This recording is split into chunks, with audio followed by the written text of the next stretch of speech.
Okay, we're back in business here, I understand. And I'm on. Let's move forward. So this is our roadmap for today. We started talking about why we're here and the work to date. Record. Okay. We'll talk a little bit about why this matters. We'll do a recap of the first community conversation, which also includes some information about the priorities that we established with the fire department. And then we'll explore some options for, what does that mean for the fire department moving forward? And then, of course, we love to get feedback because that's what this whole exercise is about, is hearing from the community. So again, the mission of our work here is to find the balance. Obviously the fire department knows what they would love to have, but what they would love to have and what the community is prepared to support and can afford to support may be different things. So we're trying to find that balance here. And a big part of this, what we went through last time, is finding the shared priorities. What's important to the fire department, what's important to the members of the community.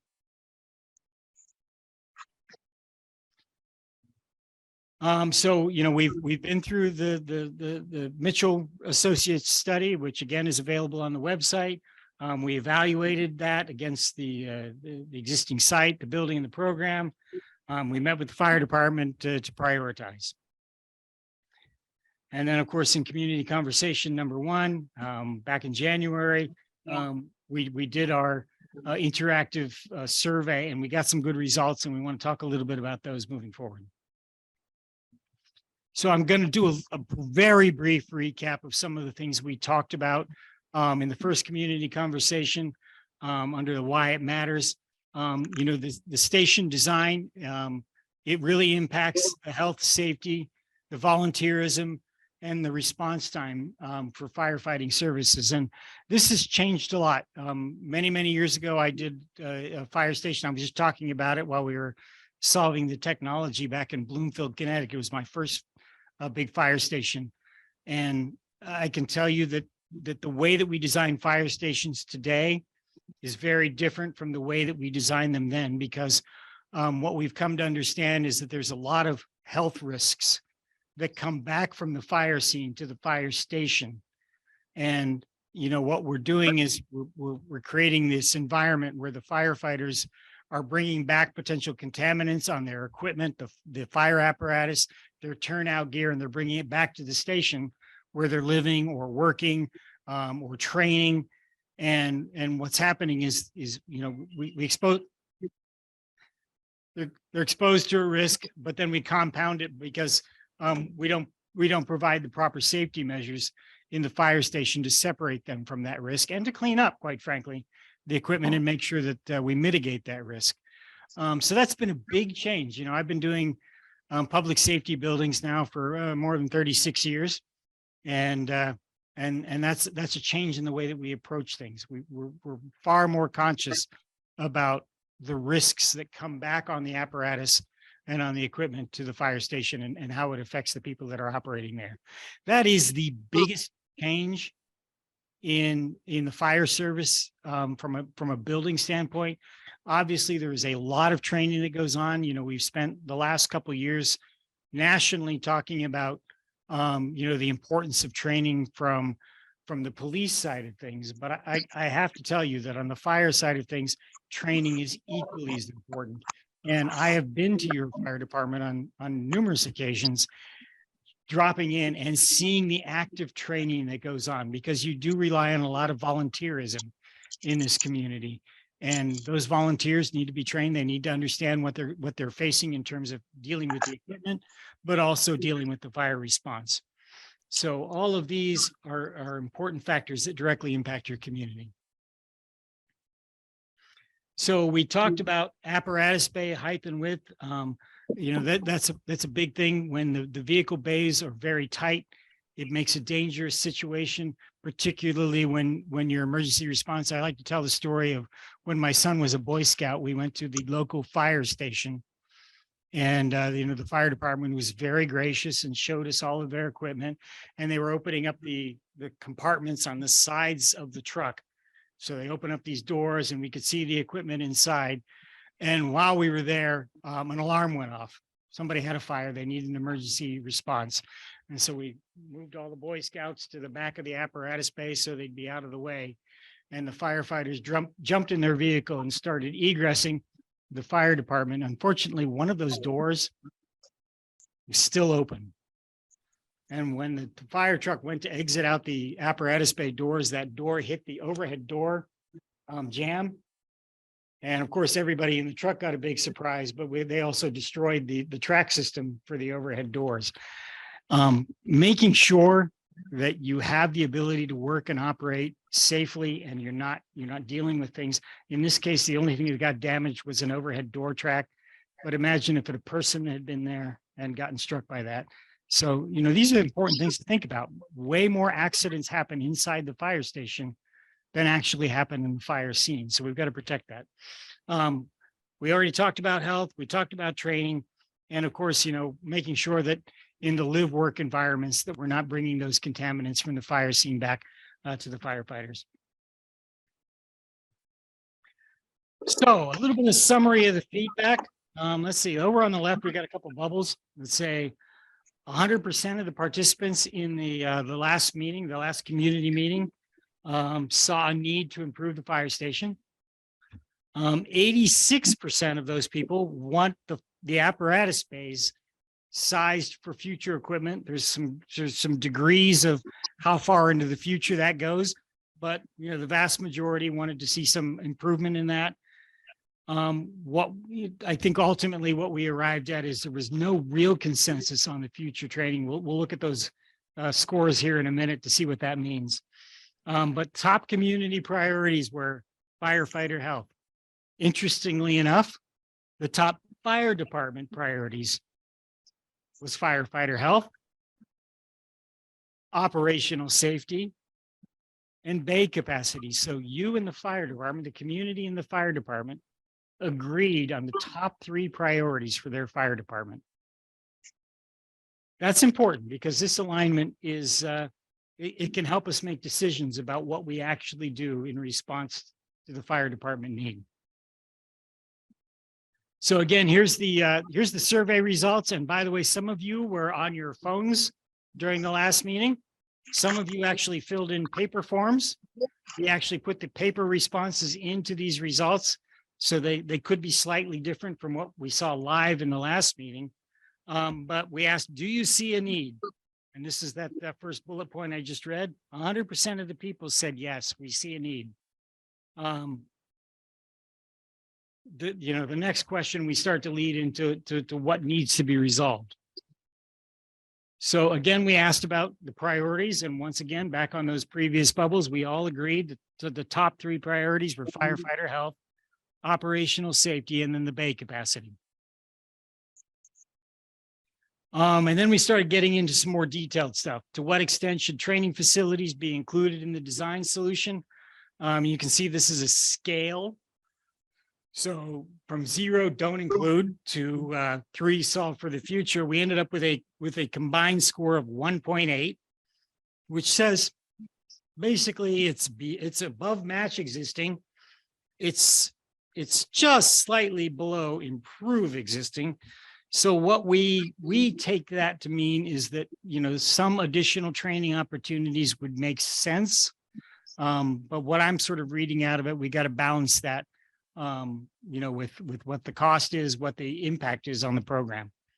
And then we asked about office space.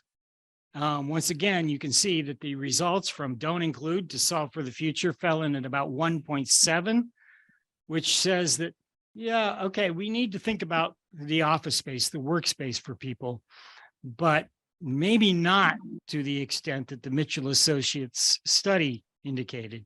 So there should be some balance here in how we approach creating the office space. And we asked about living accommodations. There was pretty good response, almost 1.9 on our scale of three that say we should improve the kitchen, dining, day room facilities. That's the daytime and quite frankly, even the evening time operations so that the firefighters can, cook a meal or have space to work out of the station during the daytime. There was a slightly lesser response in terms of sleeping quarters.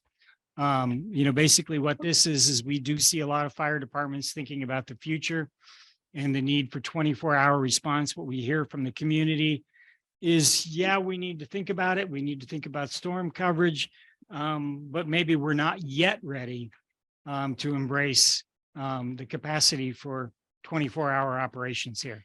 At that 1.3, I would say that, we're looking at some provisions, but not a lot of provisions. Should apparatus bays be sized for the future? Let's see, we had a 19-3 vote in favor of yes. There's some more to tell on that story coming up.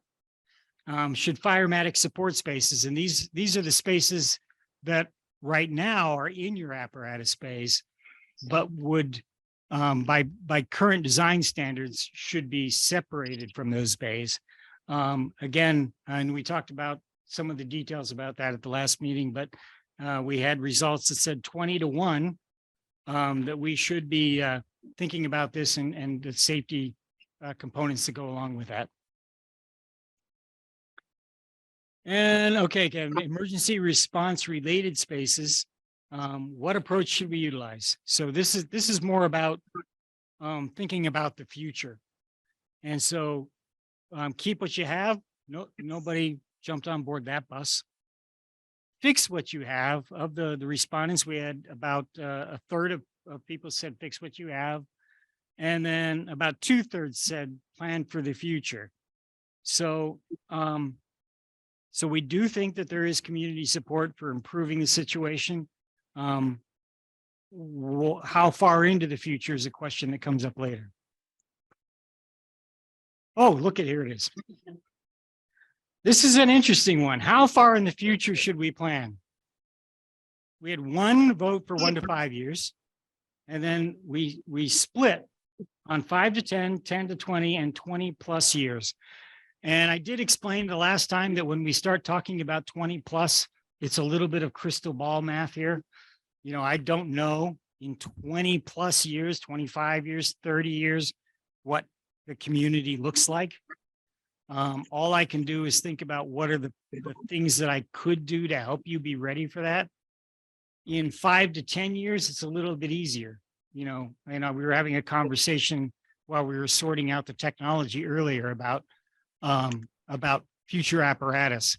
And although I don't know that I see a lot of brand new equipment that you don't have today, there is the possibility of equipment retiring, getting beyond its useful life, and needing to replace it. And one of the issues that happens with an older fire station is that if your door sizes and your bay sizes are very limited, the fire department has to go to the equipment manufacturer and say, this is all the space we have. And so they have to custom design the apparatus to fit the space, which is much more costly than, the off-the-shelf stuff. Everybody knows if you go to the store and you buy the off-the-shelf stuff, it comes at a price. If you got to custom design it, it comes at a bigger price. So what we are thinking about when we look into the future for the short term is how do we make sure that maybe there's a little bit more depth in those bays so that you can buy the off-the-shelf equipment instead of the custom equipment, as equipment requires replacement. So, where am I at? So these are basically our takeaways from the results. From a training facility standpoint, what we read from the results is that modest improvement in the training facilities would make some sense. Hold on, I got a question coming. Can you do a mic? I'm sorry. Push the button there too, Rita, please, until it turns green. Yes. It turned green. I have two questions. Of course. One is when and I wasn't at the first meeting. One is, okay. Yeah, we can repeat it if this is. when the people here either scanned their phones or turned in the written response, were the firefighters included in those responses? I don't believe, I don't believe any of the firefighters used the Mentimeter on the night of the prior conversation. Okay, I wondered if the figures were skewed. And then the other thing is, what is a firematic support space? Okay, that is a good question. That's one of those industry terminology things. What is firematic support? There's a lot of things that go into that. The number one and primary issue that we think about from a safety standpoint is, where do you store the turnout gear? What's turnout gear? It's the coats, it's the helmets, it's the boots, it's the pants, the actual stuff that the firefighters wear. And for many, many, many years, we stored turnout gear right in the apparatus bay. So the trucks would go, the turnout gear would be right there. You'd run out of the bay, you'd don your gear, you'd hop on the truck, you'd go to the fire, you'd come back from the fire, and you may put your turnout gear in the cleaning equipment, but basically all of the contaminants that come back on the equipment are sitting right beside your turnout gear, the stuff that you actually wear on your body. That's one kind of firematic equipment. Another kind of firematic equipment is all the tools they use, whether it's the jaws of life, whether it's a chainsaw, whether it's a generator. These are all pieces of equipment that go out to the fire scene and then come back to the station. Another one is the SCBA room, the self-contained breathing apparatus space. So a lot of old firefighters, they have the compressor where they fill the breathing tank that the firefighters put on their back, and they wear a mask with a hose. They fill that right inside the apparatus bay. Best practices say you have a separate room for that, which has weather stripping. Basically, what we're trying to do is isolate the air from the apparatus bay and pull clean air from the outside, so that we're putting good, clean air into the oxygen, the breathing tank. And then we also have a place to clean that gear. So if a firefighter goes out to the scene and comes back and his mask has been used, we have a place to properly clean it. NFPA, the National Fire Protection Association, has standards for how you go about cleaning that gear. But again, to me, this is one of the big ones. Right next to turnout gear, this is the big one. Is, if I'm going into a fire, do I want to be breathing air that came from the air that was shared with the equipment from the last fire? And what we know about carcinogens and the other chemicals that are in there, to me, that's one that makes me uncomfortable. There are some other spaces, the medical equipment for stocking your medical supplies on the apparatus.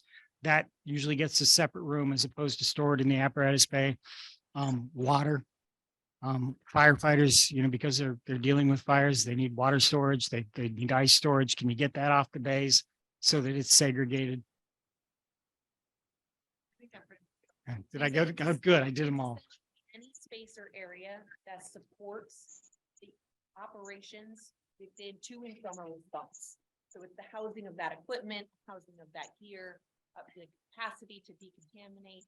It's really in support of that operational response to and from the station. Which, by the way, brings you to the one that I did miss, the decontamination space. NFPA has, again, standards for how you bring back equipment, you clean it up and make sure it's ready for use. And that's medical equipment as well as fire. Yes, you have a question? Can you Come up here, please? And turn it on, please. We're recording this. This ain't step exercise. Sorry, I never follow. No, I was just wondering what was the total response for the survey? How many responses you got? And you're saying none of the firefighters. Like 21. 22, yeah, 20 to 22, depending on the question. 22. Yeah. 22. Representation of what the whole town is. Okay, that was my question. Thank you. Okay, let's see. I was going through feedback. We heard about office space, the shared workspace, maybe some limited offices, living accommodations. We heard some minimal sleeping quarters, better kitchen, dining, and day room. That scored much better than the living quarters. apparatus bays that we really want to make sure that we're sizing for the current equipment, maybe a little bit of future consideration. Firematic support spaces, provide as separate spaces where it makes sense. And then emergency response, improve what exists with a vision towards the future, though not necessarily, if I look at that 777 category, when I look at 20 plus years, I've got 15 votes to the left of that. When I look at 10 to 20 years, I've got 8 votes to the left of that and 7 votes to the right of that. So, when I look at the quantity of votes, I'm probably falling somewhere in that 15 to 20 year range. Not a lot of people are in favor at this point of going 20 plus years. Although it did get almost a third of the votes, there's a lot more people that voted to the left of that.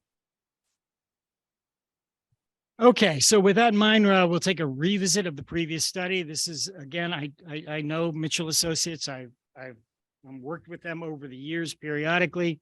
I certainly encounter them at the conferences. But their program, and again, if you want to see all the detail, you need to go to the town website. But we sort of made a synopsis of those, that they ended up with a program that was about 17,172 square feet.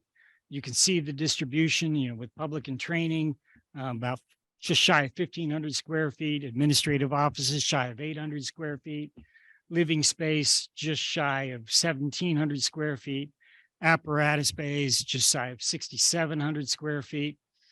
Firematic support was just shy of 3,400. And of course, miscellaneous, which some of that is, just the things that are necessary to make up a building, wall thicknesses and mechanical space, was about just shy of 3,300 square feet. So that's where we started. That was our baseline for what was proposed back in 2020. So what we did, here's sort of a graphic depiction of that, and it compares it to what you have today. So for instance, for public and training space, today you've got about 550 square feet. The proposal then was almost 1,500 square feet. Office space, you have 0. The proposal was almost 800 square feet. Living space, we counted that 41. Was that tiny kitchenette? Yeah. So compared to 1,650 in that program, the apparatus space, you currently, again, you got 3,562 square feet of bays that don't meet current standards. The proposed was 6,689 square feet. And then, of course, from a firematic support today, separated firematic support, you've got 265 square feet versus 3,371 proposed. There's a pie chart. You can see how that distributes from a pie chart standpoint as well. I think one thing to additionally note here is we do look at the delta between the two, but that pie chart makeup is also very important. We want to see to what % of that overall proposed program is comprised of operationally driven space. So we talked about the apparatus space, we talked about the firematic support spaces, ensuring that makes up the majority of the program and then is supported by those other living and office type environments. And you can see between the apparatus bay and the firematic support, it was about 75% of that proposed program quantity. So that tells us that the allocation is correct. It's just a deeper dive into what is incorporated into each of those different groupings. And that's where we start to analyze that delta between what you have today and what was proposed and dive a little deeper into each individual space included in those categories.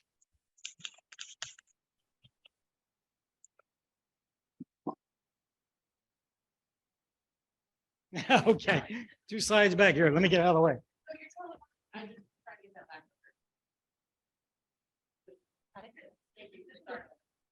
Okay. All right. All right. So with your feedback, we took a look at the program. Basically, we took the Mitchell Associates program, and then we said, okay, let's create a series of options based upon the feedback. Admittedly, I'm looking at what the community said in those responses and making my best judgment. We'll give you a chance to weigh in on my judgment a little bit later. But let's talk about the program elements.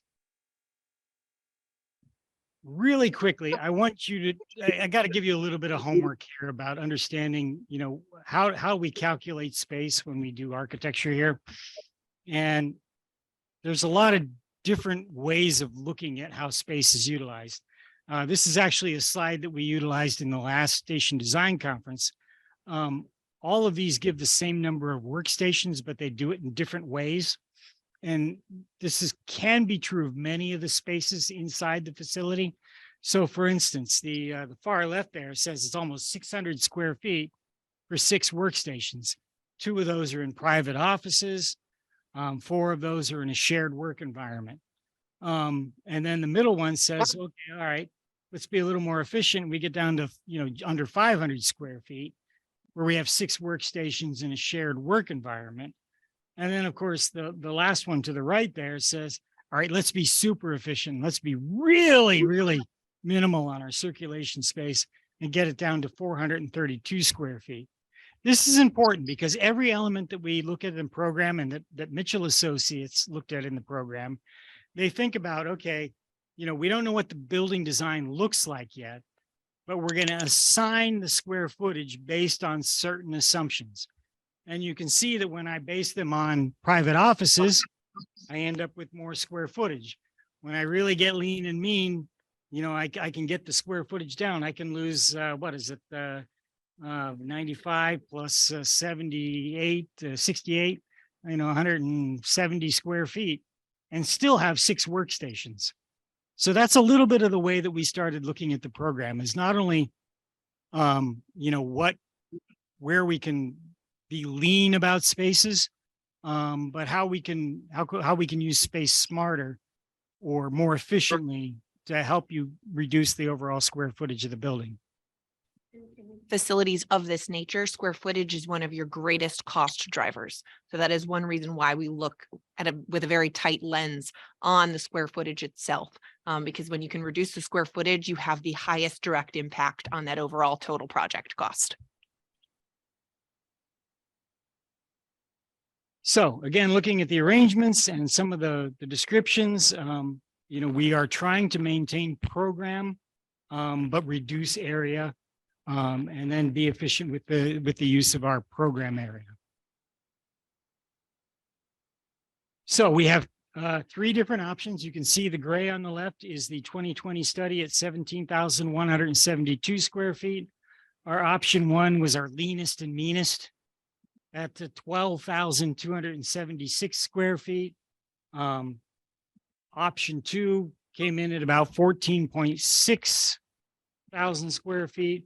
And then option 3 is at about 16.6, all of which are less than the 2020 study, but they also approach things in a different way. I will say take the 5 to 10, 10 to 15 years, 15 plus with a little bit of grain of salt. Because I do not have a crystal ball, but it does help us to understand a little bit about, you know, when we might start finding programmatic challenges in the fire station in the future, should we adopt any one of these solutions. So let's talk. Oh, and by the way, there's some basic descriptions in those option bubbles. For instance, option 1 has shared offices, no sleeping quarters, improved day room, and apparatus bays and firematic support. Option 2 has some shared offices with maybe a private office for the chief, I think it was. A little bit of bunk room space, again, improved day room, training, apparatus and firematic support. And then option 3 is a little bit further along the line. So let's go take a look a little bit further into that. So again, here's the chart similar to the one that we presented earlier, where you can see the gray is the 2020 study and the different categories of option 1, option 2, option 3 is where we adjusted that square footage to. And you can see that from the top category, public training, in the 2020 study, there was 1,436 square feet. Option 1 is just shy of 360. Option 2 is 1028.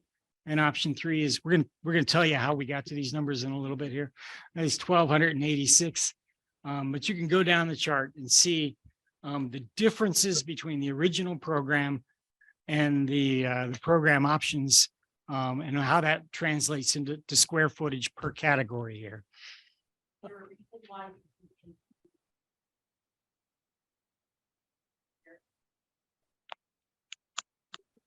No, there is not a reason why we didn't do that, other than we'd covered what the existing is earlier. We could certainly take a look at that and provide that information. Yep. Option 1 is less than what we currently have. Based on what we applied earlier. I think some of that also is how those different categories were counting existing space versus newly proposed. So we can absolutely add that in comparison to each space, so you can kind of see which spaces are, and we can even go deeper than just the overall category, so that you can kind of see which individual spaces are included in each option existing, as well as the 2020 study. We have all of that data we can share. Yeah. Excuse me. When someone Green speaks button. in, Yeah, there you go. You're getting the hang of this. So I have a couple questions. One is, I had heard that you had told us that you're from the town of Hebron, Connecticut. Yes. Yeah. And what's the population there? Oh, Lord. What's your town? Approximately. Hebron, Connecticut, it's, I don't know. is it less than 5,000? I think we're more than 5,000. It is a smaller community. Yeah. It's smaller, so it's similar. Okay, and you said you had just added a bay on your. Well, fire that's, department I'm doing a project right now to extend a bay for their to fire extend a department. bay. So can I say, I know you were working off of the original survey of 2020, and has it been considered on doing any kind of renovation, or did we just do a brand new building? I mean, did you assess the needs of the exact square footage of what equipment we might have, and then take our building and see if we can move some equipment around, move some, like the parade vehicle can be stored somewhere else? Were there any alternatives done, or did we just go right for the new building? So I haven't, drafting a program is not the same as deciding whether it's new construction or renovation. Because when you draft a program, you're saying this of the space needs.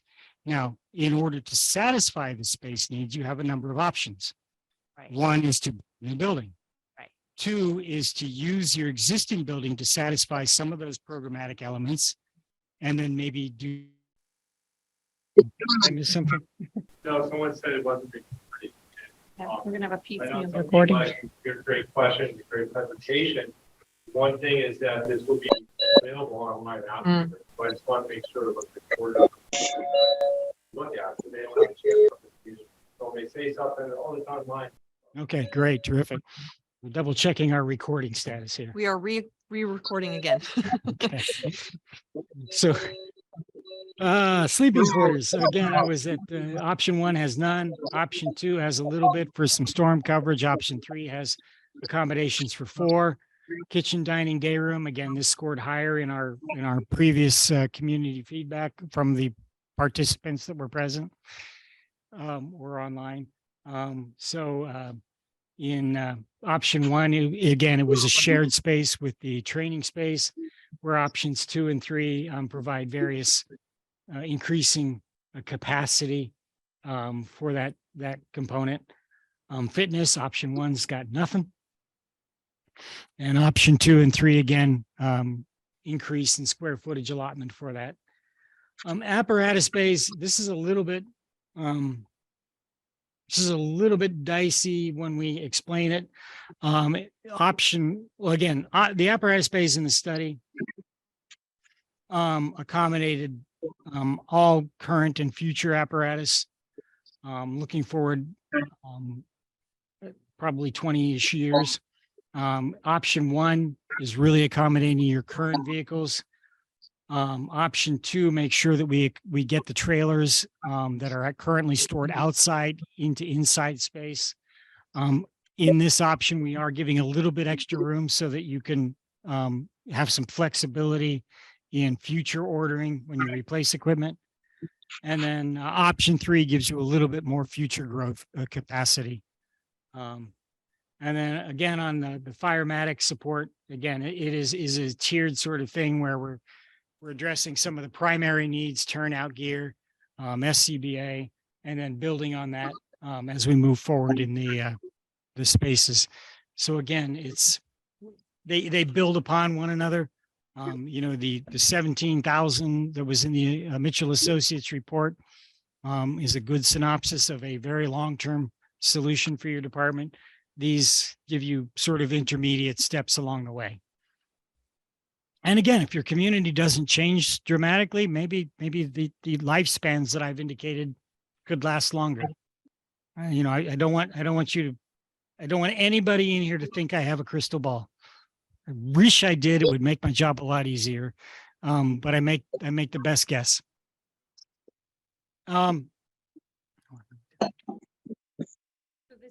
More detailed breakdown of what Jeff covered. So each of those specific categories, we go through every single space that was within the program. So in this example, and to a previous question, what is included? Why is there discrepancies between each option? And again, we can compare that back to the 2020 study and existing as well. So the spaces that were included in the program for public and training spaces include a lobby space, meeting training room, table and chair storage, and restrooms. In each of these options, you can see whether or not we are fully meeting the original program element, whether we are partially meeting that through maybe a shared type space, or whether we've reduced the capacity of that type of space, or whether we have not included that space specifically. So this kind of walks you through each individual option, what is included and what is not included. Okay. And then we look at this from each category, and you can see again, you know, looking at option 1, there's no separate chief's office. Option 2 does have it. Option 3 gives more. If we look at administrative bathrooms, one of the decisions we made right off is looking at the program was to consolidate our bathroom space so that we don't have, you know, public space, private space, with the exception of any bunker restrooms. Those are separated because that's part of the living function. Go ahead. Also part of this exercise, and Jeff alluded to it earlier, we were looking at what were the actual room requirements of each of these spaces, and if there was a possibility for us to tighten up while still meeting the full programmatic need. So that shared office example that he gave, or if we needed 3 workstations, how could we most efficiently lay out that room? And if we could find a solution that was slightly less square footage, we utilized that square footage. So we're also leaning up the program as well, while still trying to meet the programmatic need. And here again, option 1, you can see there's, you know, very little in the way of sleeping, living quarters. Option 2 builds on that, and option 3 gives you more.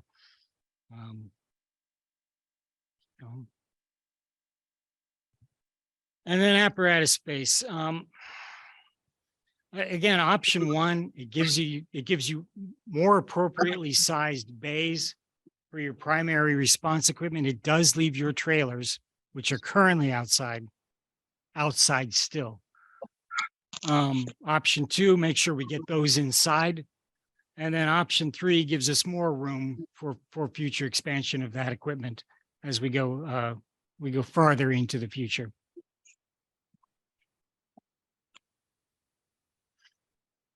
And this one gets a little hairy, but again, it is looking at the same equation in terms of how do we satisfy the firematic support equipment. In all cases, for instance, the training mezzanine doesn't match the 2020 program, although there is some capacity. We do accommodate to various levels, different elements in different degrees. Obviously, option 3 gets the most hits on what we satisfy. On the hot side lockers and hot side, well, the 2 locker categories, even where we do satisfy that, it is with lesser square footage. I'm trying to be more efficient with our utilization of space. 2 categories that we did not satisfy in any scheme is a separate janitor's closet for the bay side, and the ready room. The ready room was an additional space should EMS services return to the fire station that was identified in the original program. We have not carried that in any of the three options. And again, a lot of the reasoning behind some of this decision making, we were really leaning back on what were those priorities that we heard and how could we apply all of the feedback that was received. I will point out before you change that slide, SCBA compressor room is one of those things that I think is very, very important. In all three schemes, I did reduce the square footage and leaned up that space. So it is included. I just made it leaner.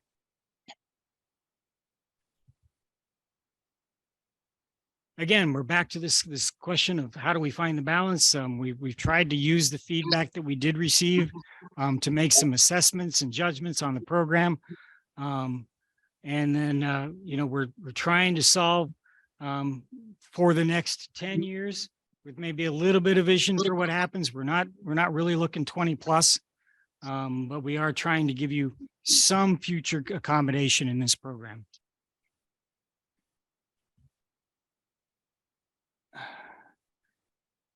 So here's where I have to deliver some unfortunate news. Back in 2020, the cost of the new construction, and let me be very careful about how I say that, was projected at $12 million. That was the number that everybody, you know, was concerned about, which I think ultimately led us to this dialogue. Unfortunately, we have continued to see pretty substantial escalation in the construction market. We've had some pretty rough years in terms of escalation.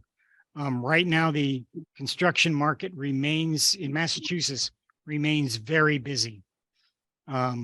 We have heard from some of our owners, project managers that we work with that on some smaller projects, they're even struggling to get subcontractors engaged.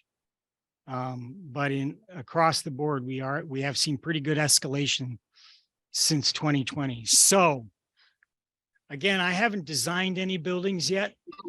All I've done is created a program.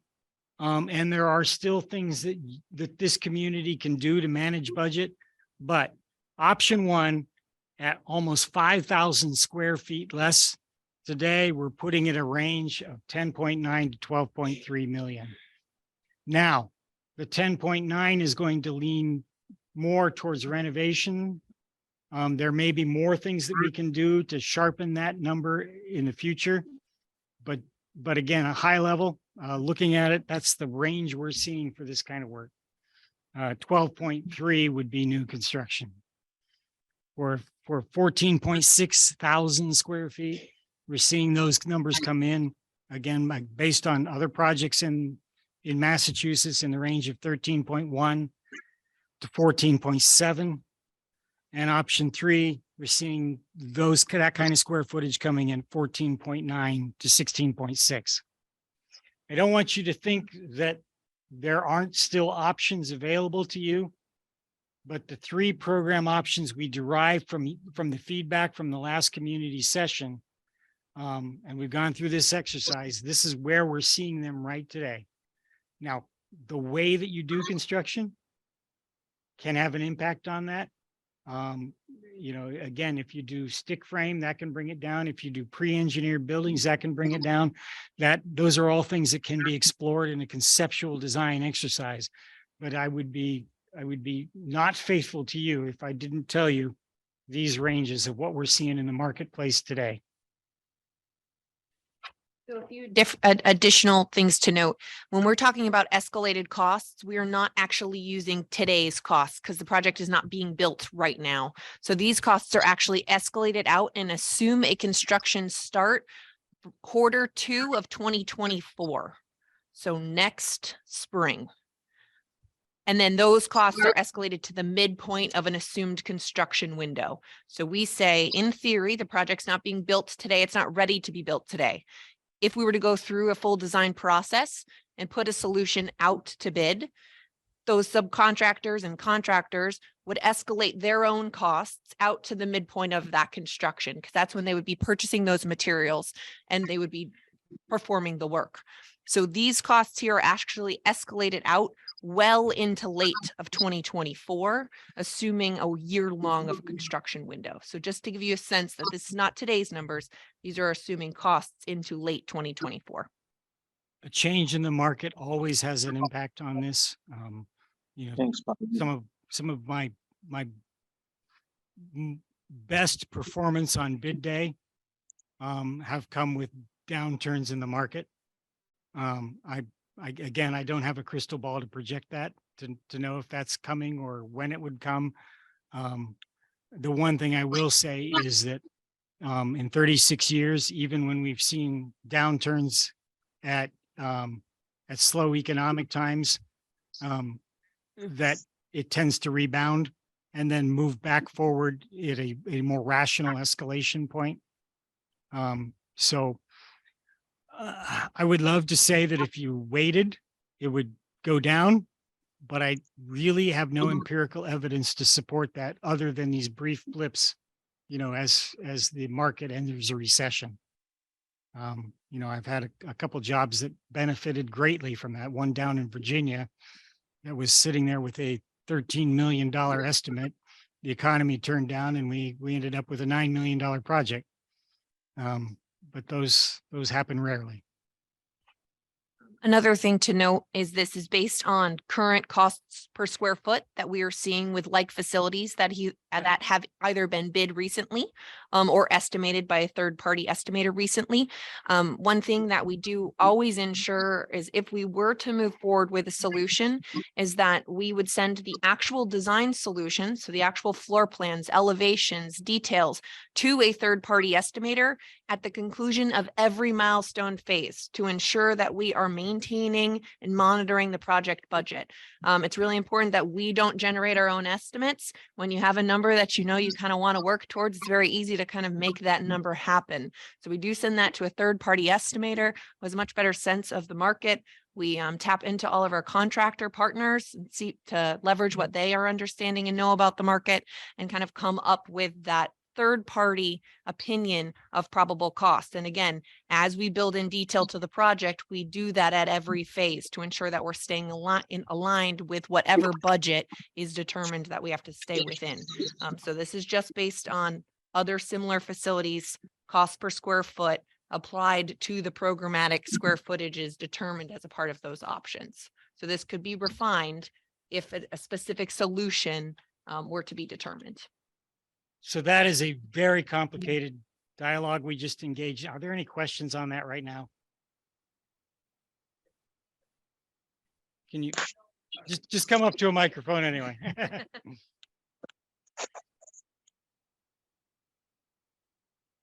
First off, I've been to the fire station enough to know it's an absolute embarrassment in terms of space. It really is, and we need to do something. Secondly, I worked in healthcare for almost 50 years as a nurse, and I've seen enough firemen come into the EDs with safety-related injuries and also, more importantly, bad hazmat exposures. So I agree with that too. The third thing is training. I was in charge of training at Bay State for years, and it's one thing to go to formal classes, but every time on the units they'd have downtime. It's those quick impromptu, hey, look, we just did this. Can we do Can't hear something? Practice this again in our downtime. So they need to do something with space. But two other points is, have we ever done any projections with what we're looking at for population along some of these timeframes?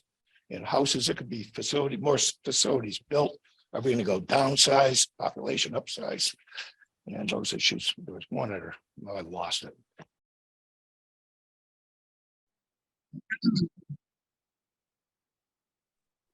And the interwebs are messing with us again. Are we back? Okay. So that's the bad news portion of the presentation today. I think we get to the feedback opportunity. So if everybody, and at home you can do this too, if you use your cellular device to scan in that QR code, we dropped a number of them around the room. If you have one and want to share, that would be great. But it gives you the opportunity to give your feedback directly, and we'll see it on the screen. I'm not scanning it because you don't care about my feedback, so.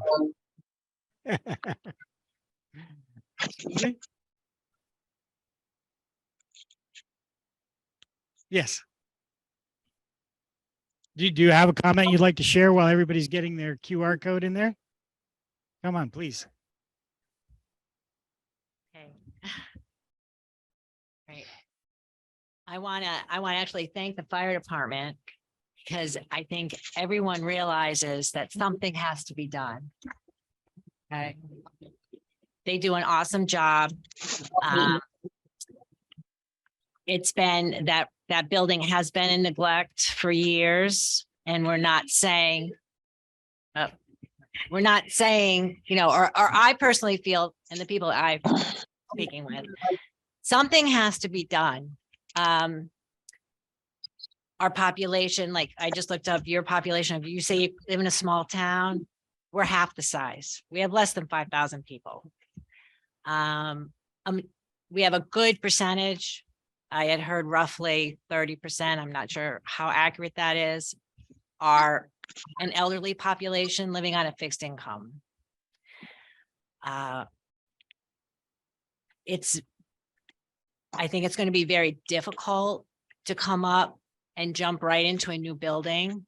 I would like to see, I think this may eventually happen, but I would like to see a little more concerted effort to see what exactly is needed, how much square footage we're talking about that we need, and to get a good evaluation of alternatives and lay all of them on the table, all the different options, with one being the new building. But I want to see what other buildings we have in town that could be utilized. That might cost even more to renovate. I don't know, but I'd like to have a good, accurate account of what the square footage. We have very few fires in town. I'm not saying that we don't need to train and be ready for them when they happen. But I think we're jumping the gun just a little bit, and I'd like to see some concrete numbers as to what is actually needed versus what is wanted in a perfect world when we have an open pocketbook. But we are in a recession, or that's what they say, and things are tough. So I think to keep the townspeople fair to them and their pocketbooks. You know, we have school system that's suffering. We have a lot of issues, and it's a really hard place to be. And I'm not discounting any of the work that you've done and the report from 2020. I'm not saying that it's not needed, but I'd like to see a good dedicated investigation of what we actually need. We definitely need the decontamination, all of that. But I think it can be accomplished in a couple different ways. And I think the town needs to investigate that. And to be fair to the taxpayer, before, you know, if we had an open pocketbook, hey, who wouldn't want a brand new firehouse with all the bells and whistles, you know? But we are less than 5,000 people with 30% elderly. So it's a tough spot. And that's just my request to the town, is to make a good effort to find out what we actually need. And I don't want to keep repeating myself because I do, but that's my point and my point. And I am going to say, I do appreciate your feedback. My job here today and my contract with the town is not to sell you on one solution or the other. You know, if the town shakes my hand at the end of tonight and says, thank you for the effort, okay, that's fine. But you know, I do design public safety buildings for a living. And I do like to see communities do the best for their emergency responders that they can. But I also understand that what they can do changes with the community. And so that's why we have these conversations. You know, for many, many years, and when I was a youngster doing public safety architecture, we do the program and we sell the community on it. and we didn't engage in the conversations like this. And, you know, the fact that we are engaged in a conversation like this is I think is a big step forward. You know, can there be a phase where we're exploring options, other options is done? Yeah, that is a possibility. And I think that's the kind of feedback that we're looking to hear from this exercise. Because, you know, I recognize, you know, I got, when I went through the exercise with Rebecca here to try to downsize the program, I wanted to see the number downsized dramatically too. But I don't make the market. I don't set construction. I don't build the buildings. I just design. And the market tells us what they cost. That doesn't mean that's what this community has to do. That means that this community needs to think about what they're going to do. And so I feel exactly what you're saying. And I'm hoping that this dialogue is helping us to get to a point where we can make decisions together. And that means the fire department, the citizens, the municipal government can get on board and make decisions together. So I hope that's coming through with this. If it's not, I wanted to say that.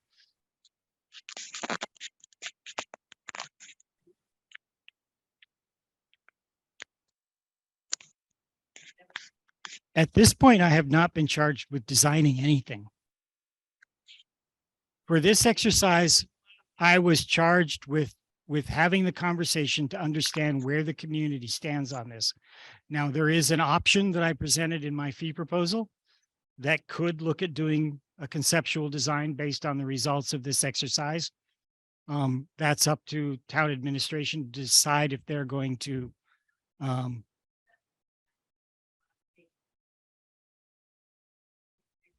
it could be anything, yeah. You know, based on this feedback that we've had, if it wasn't an addition renovation, I'd be surprised.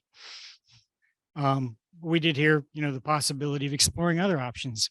You know, you have municipal government that is also listening to this conversation, and they may choose to direct me to explore one or more options, or they may shake my hand and say, thank you very much. And you know, put this aside.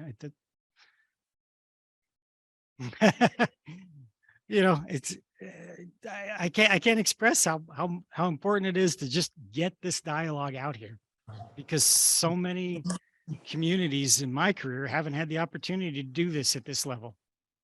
So I think it's a great thing and an important thing. So as everybody, oh, yes, sir.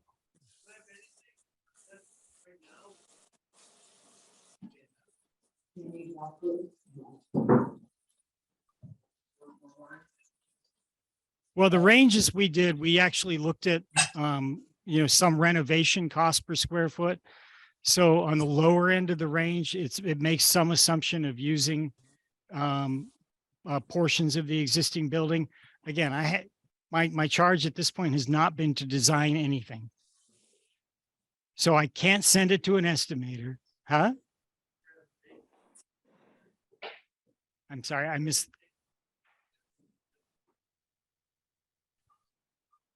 Okay. Thank you.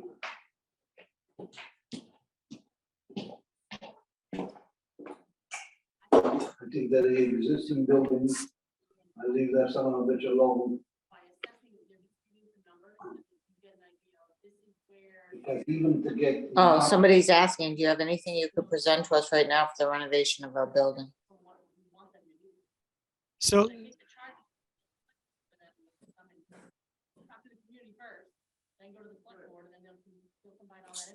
So imagine this, we can do this with a house because we've already had that analogy earlier in the evening. Imagine that right now you live in a 1,500 square foot cape with maybe it's got 2 small bedrooms upstairs and 1 downstairs. It's got a living room. It's got maybe a little dining room kitchen thing. Yeah. So, and then, you know, you know, something changes in your life and you now suddenly have more kids in the house. This has happened to me. And so you need more bedrooms. You can sit there and say, I need 4 bedrooms I need 5 bedrooms. I need 2 baths. You can write a list of the space needs. That's the exercise that we've gone through. Now you can take a look at your 1,500 square foot cape and ask yourself, okay, this is what I've got. Do I have the site? Do I have the capacity to take my space needs and solve it using the building I have? Or do I need to go find a new site and build a new building? And yes, you can do additions. You can, change the layout and accommodate those space needs by doing renovation additions. So coming to an understanding of what space needs we agree on is not the same as deciding whether or not we're building a new building or doing a renovation addition. What it's simply saying is this is the stuff that we think we need. Now, how do we go and solve that?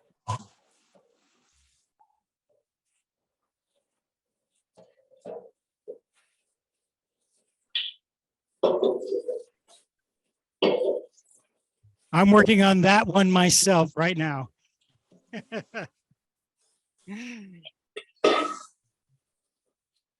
And yeah, I mean, again, I'm working on the empty nester problem myself right now, so I feel you there.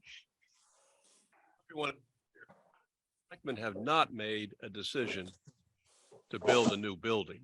In fact, I can say, well, now the orientation has been, what do we do with the existing building to provide space and improvements that we need? Don't go away thinking that a decision has been made for new construction. That is absolutely not the case. In fact, it hasn't even been talked about. So.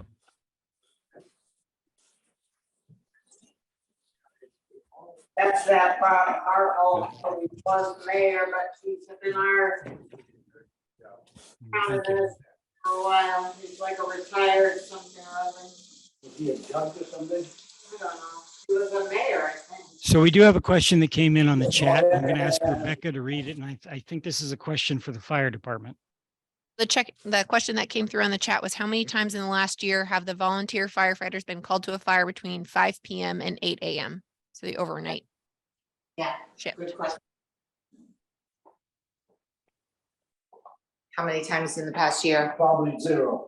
I don't have those exact numbers off the top of my head, but I would be able to put them on Facebook or public on the website or something. Or I do know if you go into town report, you'll have a list of fires that we have done for a year, but it doesn't have the time frame on it. But that's a good option. Maybe we can do that this year in the town report, provide a time frame of calls. Well, why would But I do know a great number of them do happen after 5 o'clock That is in the evening. How many fires we have? Thank you, in Chief. all? How many fires did we have in all? All right, so we're going to do this this live poll and see what kind of results we get, and then we'll have a little bit follow-up discussion from there. So if everybody's scanned in their QR code.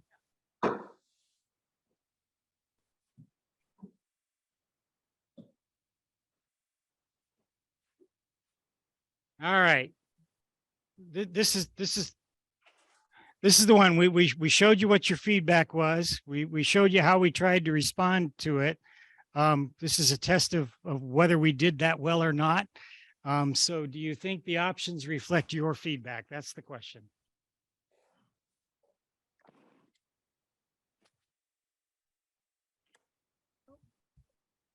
Only 10 people answered. I'm going to call in my technical experts because See, you got a bunch of. I'm older- lucky to find my phone. You know, you just got a lot of older people. Don't mind, I'm not. Who don't know how to, I'm lucky I'm doing what I. We do have Yeah. paper copies. The thing is, sometimes we have to remember that maybe you don't buy the horse, the saddle before the horse. Yeah. So what are we doing as far as supplying water to these equipment? What can we do better to to have the fire department, Do you want me to put that in? yeah, that. Will they say your name? So far, we have 15 respondents here. I think there's more than 15 people in the room. Are we doing what? What are we doing as far as supply the fire department with water? How much water, you know, because they only as good as the.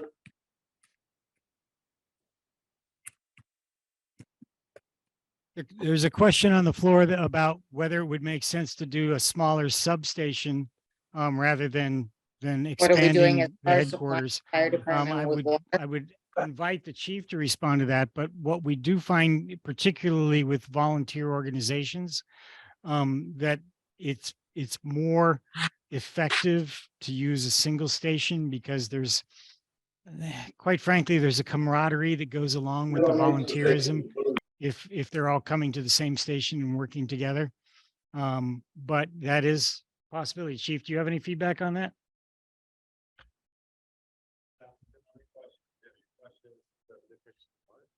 The question was, is there, the possibility of a small substation to satisfy the needs make any sense? I think the possibility of small substation, the town's small enough. I don't think we need 2 stations. I think there'd be a lot more money for the cost of building a second station. It's an idea that I mean, the architect might have come up with that design. I don't know, or if there's space for one, if the town owns space. I'm not, no, it's a good question. I haven't thought about that, but I don't see it being less expensive for what we could do. So has everybody got their votes in? Anybody still working through that? Okay. What are we doing as far as supplying the fire department with water? From a utility standpoint or from a? Yeah, the fire department is served with a well. I'm not sure what the nature of that question is after. I mean, Chief, are you doing your truck fill off that well? Yeah. Yeah, so the well is the sole source of water at this point. No, I'm getting a no from the audience here. No, the fire station is tied into the public drinking water system right okay. now. Only bathrooms and basins, not the truck fill. The truck fill is still off our well that's on site. If it's a large fire, we usually go to a river or a pond or something, or a neighboring town's hydrant to fill up several trucks. Or if we already have a water supply established, we won't break it down until our trucks are filled and brought back to the station. But if it's a small fire, then yes, we fill at the station.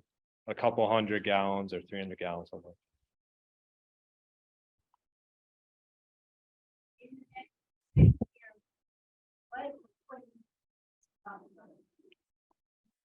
In the next 10 years, I mean,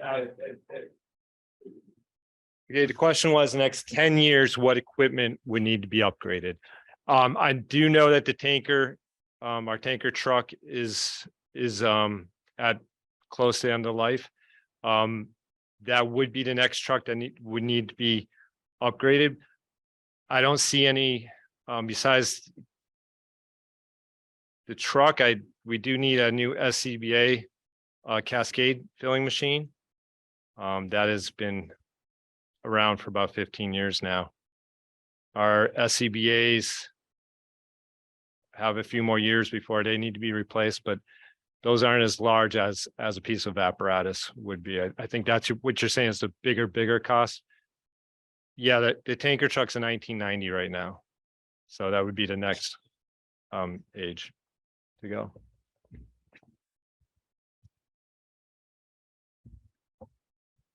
So I want to move on in the questions here, but I do want to stop one brief side. There's 6 votes that say we did not, the options do not reflect the feedback. If any of those people that are no votes are in the audience, would anybody willing to share on what we missed?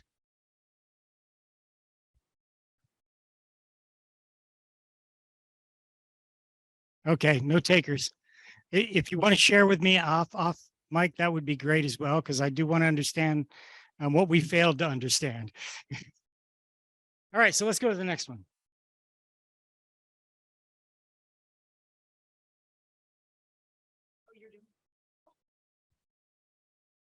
She's so good. All right, here's the value question. You know, we presented you to three options. We tried to give you an understanding of how they weighed in. You know, we're looking for what's your feedback? Which one do you prefer of the three that were presented? And thank goodness, I thought we were going to get another tie there for a minute.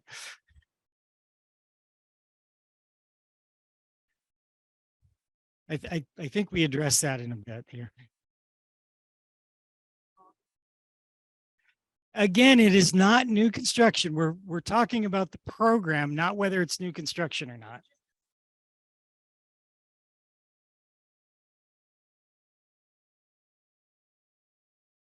What did I have before? 17. So 79,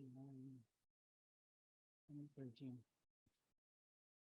All right, a few people I think are still plugging in their votes there, because I think we had 17 responses last time.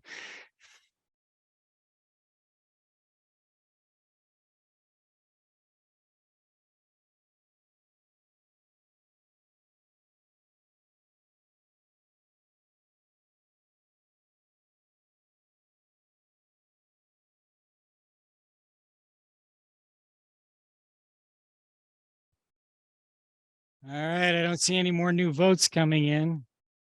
I'm sitting here with 15 votes at the moment.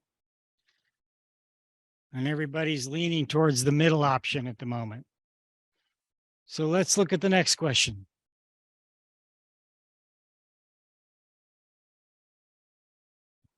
All right, so if you could customize any of those three options. So right now, we had 9 votes for the middle option, option 2.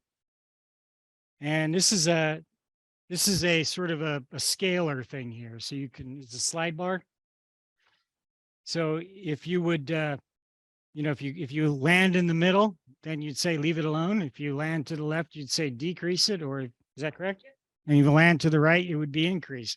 So I'm trying to give you the option to customize the options that we did. So if everybody that voted for, well, you know, everybody.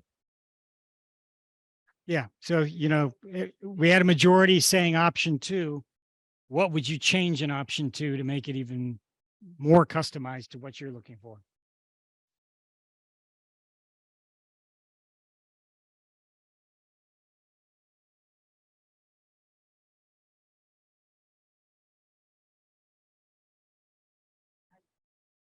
Again, the majority vote was option 2, so I would start there. This is just giving you another chance to fine tune the things that you agree with versus the things that you disagree with.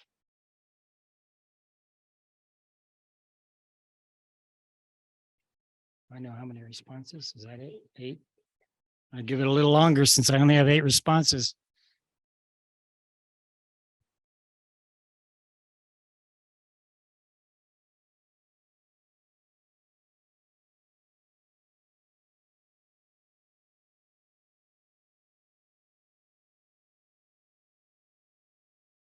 Everybody got their vote in? Nope, I see somebody still working on the phone. We'll give it a little bit longer.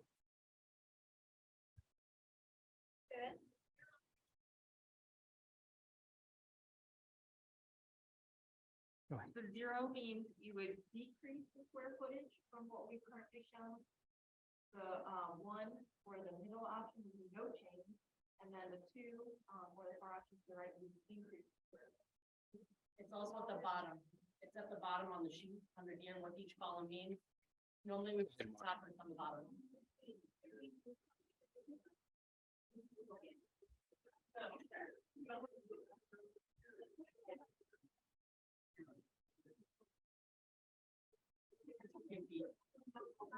Don't worry.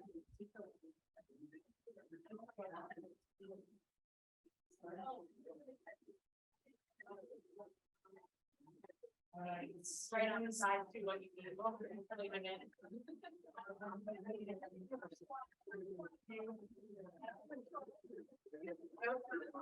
Says I have 18 responses.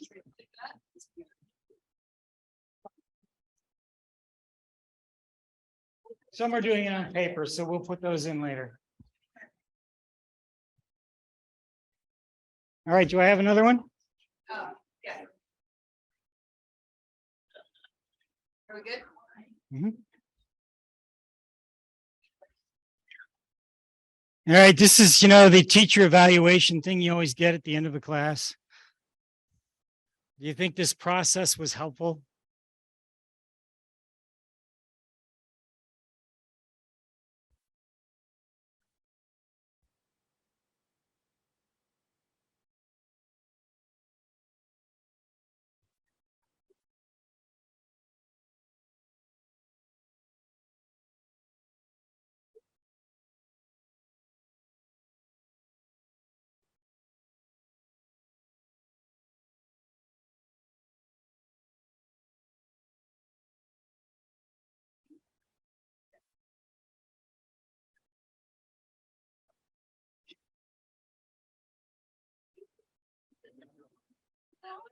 It's called Mentimeter.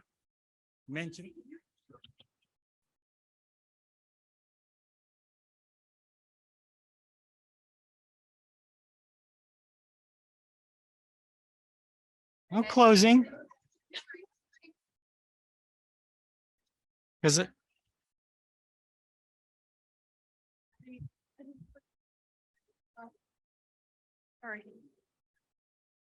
right, so I'm going to ask again.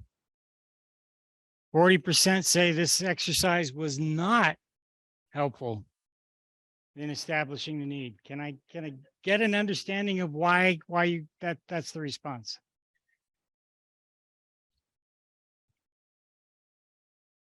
So the only reason I said no is because I think your slides don't have enough of information that makes the person reading the slide understand what they're actually looking at.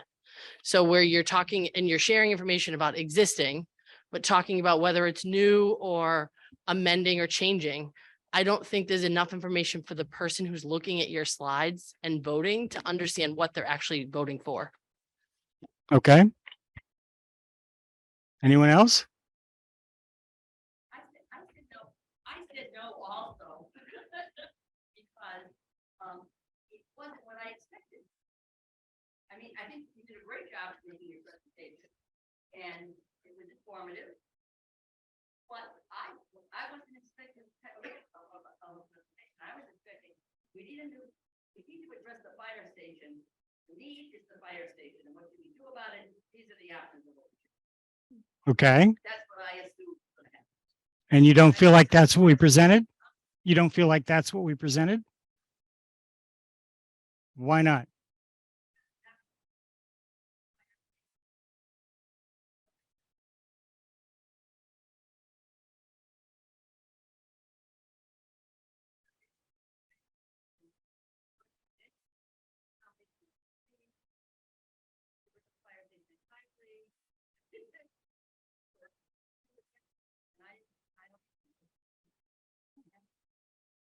I could have moved, but you're okay. you're But fine. so that's what I thought. But I thought your presentation was great. I thought your voice is fabulous. Your smile is quick. A lot of good things going on here. However, it wasn't what I expected. That's what I would say. Yeah, I mean, I'm hearing what you're saying. The challenge is that to design every option and put it forward, unfortunately, also costs a lot of money. And so we were endeavoring in this exercise to give you a lot of say about what the scope, what was included in the fire station, or would not be included in the fire station, so that it could refine a future design exercise. So then maybe the problem is the presentation of what was going to happen. Maybe this sheet should have been differently expressed so that it said, come and discuss what you feel the fire station would be in your community. That's what we really did, right? Didn't we? Okay. We didn't really decide what we needed for a fire station. We just decided in a way, I don't know. I might be the only one that felt that way. If all the rest of you understood what was going on, it's me. I thought it was good. Who asked you? Thank you. He's very pushy. He's always been pushy. So I will submit, I do think that the community, the participants in the community, the ones that participated in these meetings have gone a long way to speaking about what they do think should be included in the fire station. Have they established whether or not there's a specific solution yet? No, I agree, they haven't. The next rational step, should there be another step, and again, because of those numbers, maybe there isn't yet, or maybe it's a different next step. But the next rational step, I would think, would be to say, okay, you've got a building here, you've got basically a program here that, you know, members of the community have weighed in on. What can we do with it, and what's it going to cost? You know, we have worked with communities where we've done a couple options. You know, like I said, design time costs money too. And I'd love to be able to give free design time to everybody, but I can't.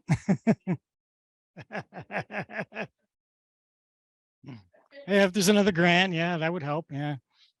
So what we try to do is talk about a lot of this stuff up front so that we can refine and spend less money doing design options, more focused on what you really think the need is. And so that's what we were after here. And I'm sorry if we didn't express it appropriately on the flyer. Thank you. Yes, you have another comment there? In the future, a tanker truck. So we have something to start with as far as what square footage for that bay and what other equipment that needs to be in that program, and then where the decontamination. I mean, we got stuff to work with tonight. So I think it was really a positive thing. So we have, you know, at least a little bit more of an idea of what we need. Like I had no idea about the different decontamination room and the oxygen. And so now we have a better understanding of what is needed. Maybe there's another building in town that can accommodate all of it. I mean, we have a couple, there's just alternatives. And I guess before at least we have a footprint of what needs to be done, and we can look at all the alternatives and weigh the pros and cons. That's all I'm asking. We need a new tanker. How big is that? You know, what square footage are we going to need for the vehicles and the equipment? I mean, we have stuff to work with now. I think that I do, for a better understanding of what we're going to need to accommodate a good fire department for a small town Thank you. with a Thank few you. fires. Was there one other? I would She like has to some say that I appreciate this approach because at least we're getting a chance to look at what's needed and what options. Being involved in another situation, I don't think it's being looked at the same way as this is being looked at, and I appreciate this very much. I think it's very important to look at both sides. Do you have a estimate of cost per square foot? Yeah, we actually use those in developing those ranges. Okay. I could we figure were it seeing from what you gave from me. a hard construction cost. Becca, help me here. For new construction. And then we'll. So from the costs presented tonight, so I'm going to dive into a little bit of detail. So just bear with me for a second. Those are total project costs. So they are not just the hard construction costs. They also include all of the other required costs to make a project happen, including design fees, testing fees, advertising fees, right? There's a lot that's required, legal fees, and it also includes contingency because we understand working with towns in cities, you get to ask for money once and there's no going back to the well. So we want to make sure that that budget accommodates for unknown conditions that may occur during construction. So it's kind of three different pieces of money in that budget. Your hard cost, which is your brick and mortar, the actual building cost. Then you've got all those soft costs, as development costs, and then you've got the contingency. So from a hard cost standpoint, and it's important to understand when you're talking about cost per square foot, what is included in that number. It's very common that we're at meetings similar to this, where they'll say, oh, there was a project in such and such a town, a few towns over, and this is the cost per square foot. Understanding, did that include site costs? Was that the total project cost? Was that just the construction bricks and mortar cost? It's really important to make sure you're comparing apples to apples. So from a cost per square foot standpoint, we are typically talking about hard construction costs. It's the bid you receive from your contractor divided by your square footage. So those costs range. For new construction, typically what we're seeing now is anywhere between $600 and $650 a square foot. For a renovation, we're seeing costs slightly less than that, ranging in around that $400 to $450 a square foot. That varies on your specific condition. It varies on the solution. It varies on the required site work. Is it a developed site? Is it an undeveloped site? There's a lot that goes into the variations within those numbers, but those are generally the hard costs we are seeing for this type of construction. I hope that answers your question. And just to give you a sense that we talked about escalation calculation, when I started doing this, the very first public safety building I did came in at $90 per square foot. It is a vastly different world from when I started. And that also kind of reflects back to the previous conversation, is that square footage is your greatest cost driver in facilities of this nature.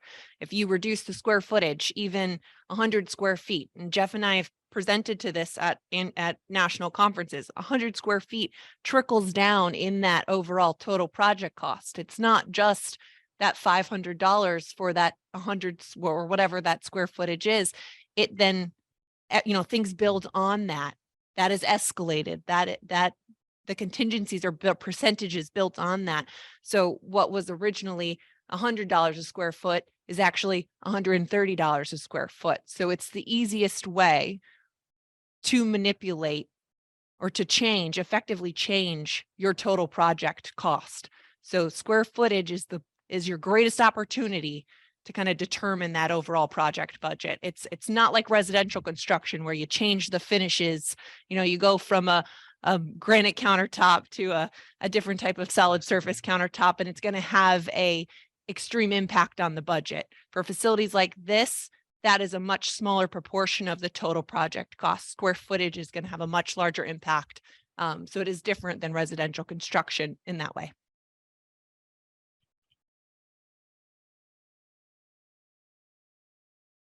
So we are at the end of our presentation. We'll wait to see if there's any other comments come in, but we'll digest this information and have some conversations with the town leadership. And I'm sorry. Oh, the chief has a comment. I just like to thank Tecton and you guys coming out this evening. I think this is great. I'd like to see more projects done this way. I think it's very educational to people. If you don't understand what happens at the fire station, it's a great opportunity. You covered everything very well. But I understand if it's the first time you're seeing it, it could be a little confusing. But I thought you did a great job. I like to see more projects in town done in this fashion. Thank you. Thank you, Chief. Appreciate the comment. Yes, sir. Of the recording. So a copy of presentation. Absolutely. Which I will put on the website so people can take another look and help the process of making decisions.